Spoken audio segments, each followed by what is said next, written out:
तो आगे की स्टोरी वहीं से शुरू होती है जहां पर खत्म हुई थी। चू डॉक्टर ट्राइब के लोगों से डरकर उस बच्ची को लेकर छुप गया होता है, लेकिन सेम टाइम पर एक बंदा भागकर आकर उस लेडी के सामने आकर कुछ बताता है तो वह लेडी बोलती है क्या उन्होंने इसे हरे मैदानों में बनाया है, जिस पर कि वह बंदा बताता है हाँ ऐसा लगता है कि वे लोग आगे बढ़ रहे हैं। जिसको कि सुनता हुआ उस लेडी के पीछे खड़ा एक बंदा बोलता है ऐसा लगता है कि यह शुरू हो गया है। तो वह लेडी कहती है ठीक है तो अब शुरू करो। वह बंदा जिसको कि सुनते ही सभी को चिल्लाते हुए बोलता है आखिरकार समय आ ही गया है, लाल जंगल ट्राइब के सभी वॉरियर तैयार हो जाओ। दूसरी तरफ मास्टर को देखते हैं वो भी इस युद्ध के लिए तैयार हो रहा होता है। तभी वहाँ पर उसकी वाइफ आते हुए बोलती है लाल जंगल ट्राइब के सभी जवान लोग एक जगह पर इकट्ठा हो रहे हैं। तो मास्टर उससे कहता है गुमहियांग, यदि लाल जंगल ट्राइब इस युद्ध को हार जाता है या फिर मेरे साथ कुछ हो जाता है तो तुम चू को लेकर वापस सेंट्रल प्लेन में लौट जाना और इग्नोबेल क्लैन में चली जाना, वह तुम्हारी मदद जरूर करेंगे। तो वह लेडी उसे गले से लगाते हुए बोलती है ऐसी बातें मत करो सॉन्गयांग, क्रिम्सन असासिन बेगर यूनियन के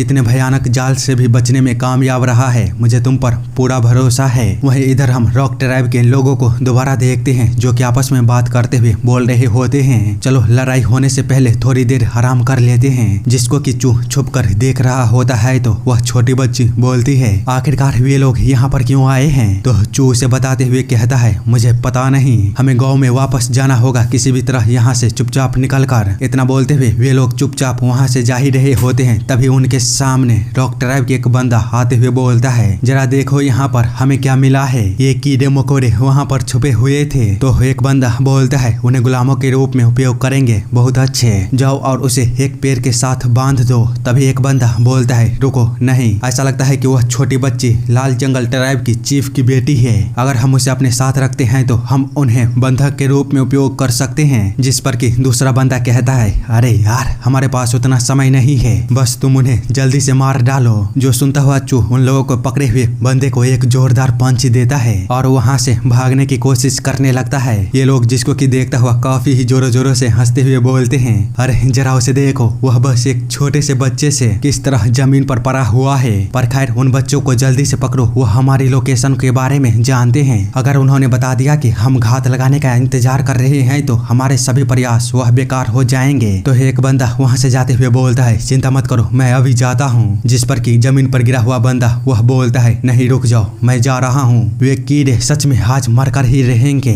दूसरी तरफ चू भाग ही रहा होता है। तभी वह छोटी बच्ची जमीन पर गिर जाती है। जिसको कि देखता हुआ चू बोलता है आखिरकार क्या हुआ। तो वह बच्ची बताती है मेरे पैर में मोच आ चुका है, मुझे लगता है कि मैं अब दौड़ नहीं सकती हूँ। तो चू उसे अपने कंधे पर लेते हुए बोलता है चलो अब लगता है कि कोई और रास्ता नहीं है, जल्दी से चढ़ो। वहीं यह बंदा उन लोगों का पीछा करते हुए बोल रहा होता है तो तुम हरामखोर कहीं के यहाँ पर हो। उसे इतना करीब देख चू उस छोटी बच्ची से बोलता है मुझे कसकर पकड़ लो और क्या तुम मुझ पर भरोसा करती हो। जिस पर कि वह छोटी बच्ची कुछ भी नहीं बोलती है। तो चू उस छोटी बच्ची से बोलता है क्या तुम मुझ पर भरोसा करती हो। सीन चेंज होता है और हम दूसरी तरफ कहीं पर देखते हैं एक बुढ़िया बोल रही होती है हे पृथ्वी के देवता अपने गुस्से को उन बुराइयों पर उतारो जो इस भूमि को खून से गंदा करने की प्लानिंग बना रहे हैं, और हमारे एंसेस्टर प्लीज हमारे वॉरियरों के पैर और हाथों को स्टील का बना दीजिएगा, साथ ही उन्हें हमारे दुश्मनों के खिलाफ लड़ने की ताकत दीजिएगा। आगे वह सभी योद्धाओं को अलविदा बोलते हुए कहती है तुम्हारी जीवन की रक्षा ईश्वर करेंगे, इसीलिए तुम लोग अमर और अमर रहोगे। वही एक बंदा बोल रहा होता है लाल जंगल ट्राइब के सभी वॉरियर अपने आप पर भरोसा करो और आगे बढ़ो, हमारी जीत वह निश्चित रूप से होगी। इधर चू का पीछा कर रहा वह रॉक ट्राइब का बंदा बोल रहा होता है वह कीड़ा सच में दौड़ने में बहुत ही अच्छा है, हालांकि यह उसके भाग्य को नहीं बदल सकता।